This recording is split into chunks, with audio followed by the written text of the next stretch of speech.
camera.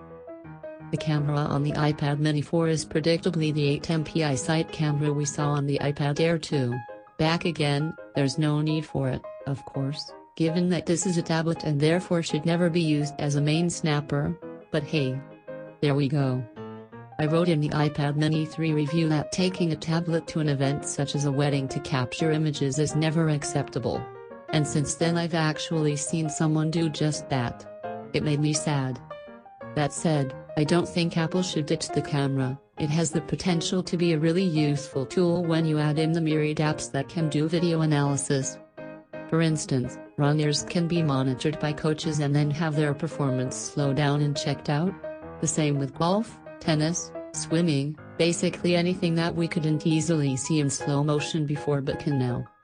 To the end, it's brilliant to see the slow motion effects being used here. You can record 120 FPS at 720p HD footage to get a really nice slowdown effect. It's smooth, and looks really clear on the larger than the iPhone's screen, and could be a real winner for people looking to use the Mini 4 for that purpose. That said, the iPad Pro offers a much better way of doing this, and packs in far more raw power. It's up to you how you use it, and what size you want, but the Apple Pencil and larger screen mean that sports coaching, to stick with that example, is probably better served by the newer model.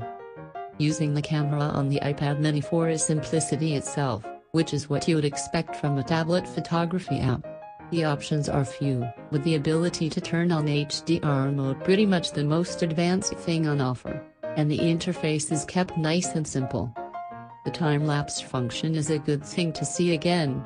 You'll be able to shoot over longer durations thanks to the better battery life, and it's another feature that helps to make the case for the camera actually existing on the iPad mini 4.